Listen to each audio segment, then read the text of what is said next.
So hello everyone. First let me start with excuse me, an apology. We were intending to co-present with our technology partners Codasip, but unfortunately the Codasip rep had a last-minute medical issue and is unable to be here, so I will do my best to present their slides, but I wish Dan from Codasip a speedy recovery. So I'll start with some quick introductions, then discuss a little bit about how Codasip has leveraged RISC-V for some of their offerings. And then I will turn it over to Derek Atkins, SecureRF CTO and an MIT alum, to present the SecureRF portion of the presentation. And Derek will talk about a security function that we've implemented, a digital signature algorithm, in fact, complete with hardware acceleration on a Z-scale class processor in conjunction with Codasip. And finally, Derek will review and present the metrics we achieved in terms of runtimes and code footprint and FPGA utilization. So Codasip is about 10 years old. They're headquartered in the Czech Republic. They have offices in San Jose and Tel Aviv, Tokyo. They have also a presence in Colorado. They started life as a design automation tool provider, but they've since added some IP cores to their offerings. SecureRF is based in the US with offices on both coasts. And the company provides security solutions such as key agreement and authentication protocols, digital signature algorithms, hash functions, et cetera, on very low resource, highly constrained platforms. The company leverages GTC, group theoretic cryptography, in order to get these functions to fit and in order to achieve the fastest runtimes with the lowest energy consumption. So this is somewhat of a philosophical observation by Codasip, and as a user of processors, I have to say I agree. Of course, ASIPs, application-specific instruction set processors, are not new, but until recently, they've really been the province of the largest design groups and the best-funded design groups. What Codasip has done with their tools is to basically make this approach available to the masses. I mean, even the smallest of development groups can start to develop solutions using the ASIP approach. One of the things that comes up in our line of work with cryptography is the need to perform multiplications in the finite field. This comes up over and over again. And the last time I checked, there were no off-the-shelf processors that offered this as an instruction. So we created our own, and this will be sort of the subject of the rest of the talk. Codasip recognizes that switching to a new development process paradigm can be risky for entities, especially commercial entities. But they feel that using RISC-V as a basis for producing ASIPs can mitigate this risk. So for example, what would happen if the Codasip tools went away and you had a design underway, and what would you do? And I think the solution is that you would just continue developing using the Chisel environment.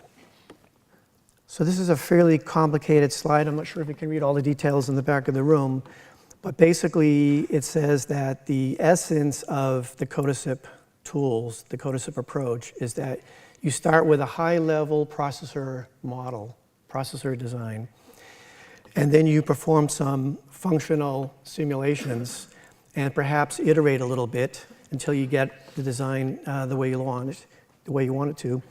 And then you instruct their tool to basically produce the output, which is basically everything you need, everything a software developer needs for developing code on the processor, compilers and profilers and debuggers and so on, even code libraries. And it also produces a test environment as well as the RTL. If you use the Codasip approach, you don't have to start by creating a processor from scratch. They have several reference processor designs available that you can use. The one that we started with is the so-called BK codex core, the beryllium processor core. This is a RISC-V based core that's been inspired by the Z-scale. And from that, we added the custom instruction to do finite field multiplication.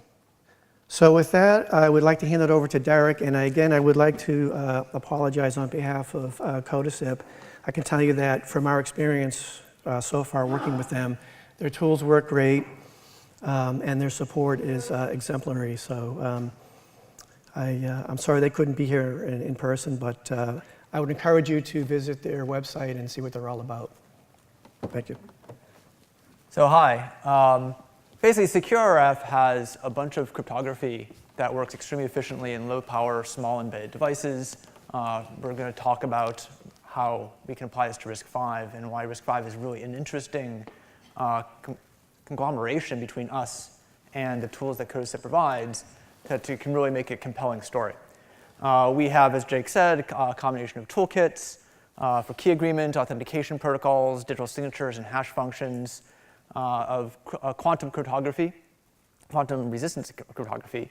And a lot of our stuff is on many different embedded processors. A bunch of them are listed up above. But really, I'm going to focus right now and the rest of the talk on one of our systems, which is the Walnut DSA. This is a digital signature algorithm that we're running on a Codasip processor. So basically, this is what a digital signature algorithm looks like on both sides. You have the signing side and the verification side. You take a message. You process it into a small set of bits. You run it through the signature generator, and you come up with a signature.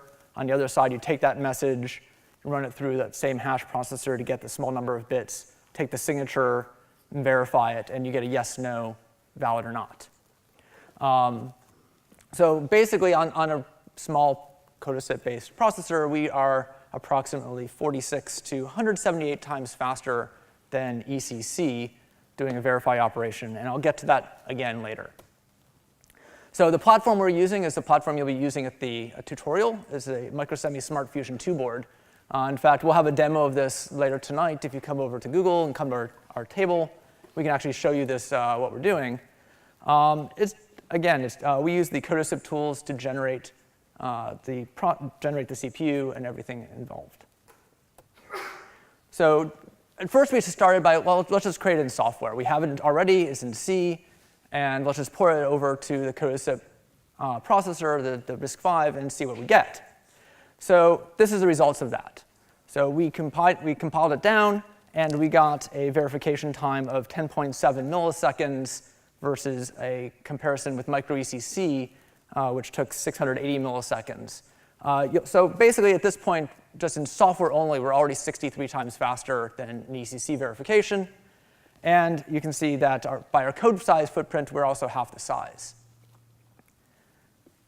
There's some extra details up there you can look at later. So what do we do next? Well, Codasip provides a studio where you can actually take your system and model it. Oops. Sorry. I guess it's supposed to stay there. You can take your system, you model it, and you can then look at the performance and find out where you can best optimize. In this particular case, profiling our solution in software showed that it took 24 clock cycles to do this Galois field multiplication.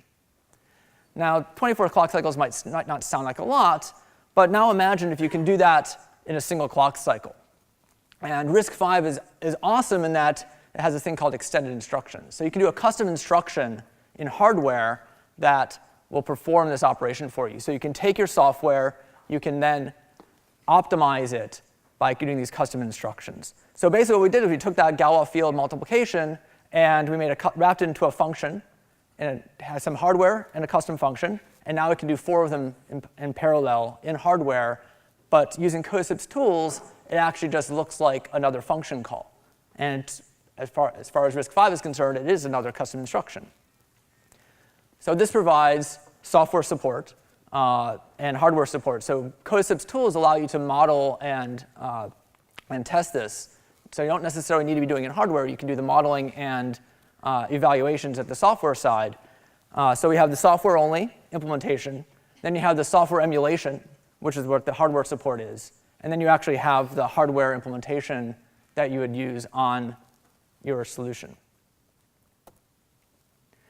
So a little more interesting thing about this is that the amount of hardware that was used is very, very small. In fact, it was only a 2% increase in the amount of hardware utilization to add this custom instruction. And even better than that, which I'll show you, on the bottom side is all the different families of the microfusion, the Smart Fusion family. And in this particular case, we're using the second smallest of them. So with that 2% increase in hardware, we were able to get a 3 times increase in speed. So one of the reasons that this works so well is that the operands from our group theoretic cryptography are very small. We're using 8-bit operands instead of ECC, we're using 256-bit operands. When you break up all that 256 into small little pieces, you have to do a lot more work to combine it back, whereas we can actually spread out and do multiple at the same time, and RISC-V allows us to do that.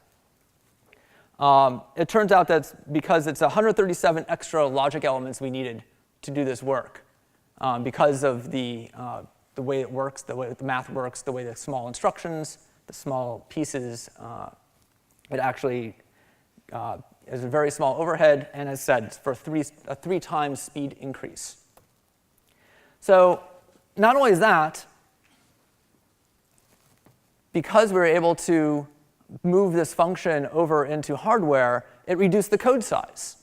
So not only were originally, without the extension, when we are 63 times faster and 50% smaller than ECC, now with a 2% increase in hardware, we're now 178 times faster than ECC, and we're 66% smaller. We got 25% code size reduction for that 2% hardware increase.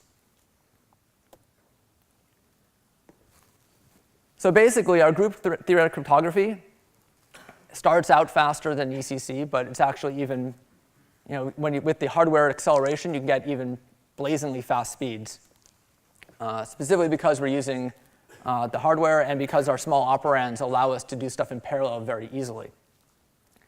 At only 2% increase in resources, and we can actually do more. So not only can we do a custom instruction of this quad Galois field, but if we were 64-bit, we could do an 8 in parallel.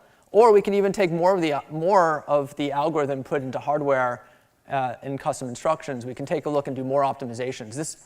Actually, the interesting thing about this particular implementation, it took 1 week from, what can we do, to actually having a working demo. And that's a testament to Codasip's tools, because it made it so easy to do this integration with RISC-V.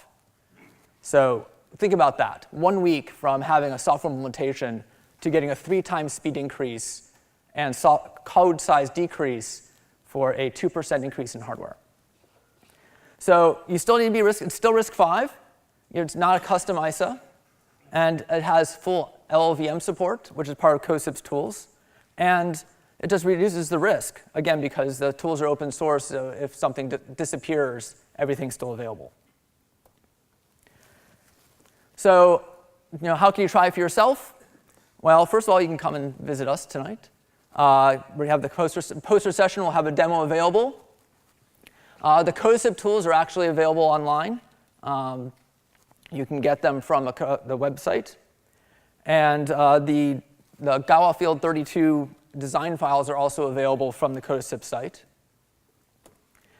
And as for us from SecureRF, in addition to this Walnut DSA, we also have key agreement and authentication tools, the generation and validation, hash functions, and secure boot, secure load, and certificate functions available. We have toolkits that are available for use. So please, if you have any, we'd like to work with you to help secure your solutions, so you can always come and talk to us about that. So again, I'm Derek Atkins. Unfortunately, Dan couldn't be here. So that's it. If you have any questions.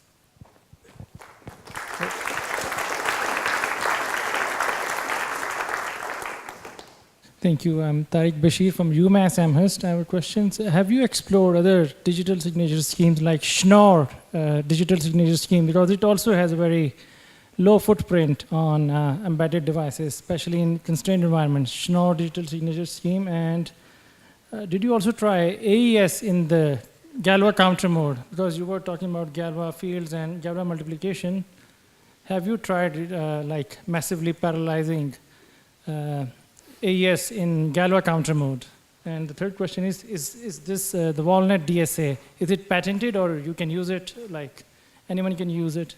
Thank you. OK, so I'll try and answer those three questions. Do we try Schnorr? The answer is no, we haven't. Have we tried AES? The answer is no, we haven't. And the answer is it patented? And the answer is yes, it is. However, even though it's patented, does not necessarily mean we don't want you to use it. So we'll make it possible for you to use it. So come talk to us. Hi, Bob Dowd, Mellanox. Is Walnut DSA, has that been evaluated by NIST or any cryptographic bodies?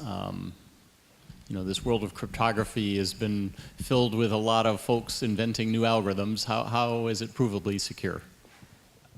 It has not been provably secured yet. We have submitted the paper to multiple places. We have gotten a bunch of reviews from it. But like all cryptography, it takes a long time for it to get up to speed. So the process is going on. We've actually spoken to a number of people about it. It just takes time. I'm Shunpei Kawasaki from SHC, and my question is what is the sort of specific application that requires maybe 50 times faster than ECDSA, that sort of thing? Well, one specific application I can think of off the top of my head would be a secure boot application. So you have a set of firmware that's sitting offside your SoC, and you want to actually validate that hasn't been modified in Flash when you've been sitting offline. But you want to have rapid speed. You want to be able to boot up rapidly. So by having 100, 200 times faster than ECC, instead of it taking 600 milliseconds before your system can start even loading your Flash, it's only taking 3. So it can significantly increase your boot up time in that particular use case. We can come up with more later if you want, but that's one just off the top of my head. Hi, I'm Chirag Joekar from MIT. One of my questions was that since you guys used the RISC-V processor in this effort, do you have any insight as to whether it would be easier to write constant time code for these kinds of applications using the RISC-V ISA as compared to, say, x86 or the ARM ISAs? So one of the interesting things about RISC-V is this custom instruction. So you can take the tools and you can add the custom instruction. It doesn't require anything special. If we're going to go with the ARM, we actually have an ARM core of our hardware. But the problem is you can't get into this custom instruction. It doesn't become part of your development tools. You actually have to do a lot more work to make it a peripheral to the ARM processor. So we can do it. You can absolutely put the cryptography in there. We actually have. We have it in software. We actually have it as a core that sits as a peripheral to the ARM. But this is a much more streamlined approach. We can actually get down to a smaller optimization. So just doing the quad Galois field multiply here was a lot less work than doing the whole thing as a peripheral for ARM. Like I said, it was 1 week to do this versus ARM, which I don't even know how much time we spent on doing the ARM. Probably man months to do the ARM processor. And again, that's now sitting off on the side, and you have to go send it something and wait for it to come back. Whereas this is streamlined into your development process. Thanks.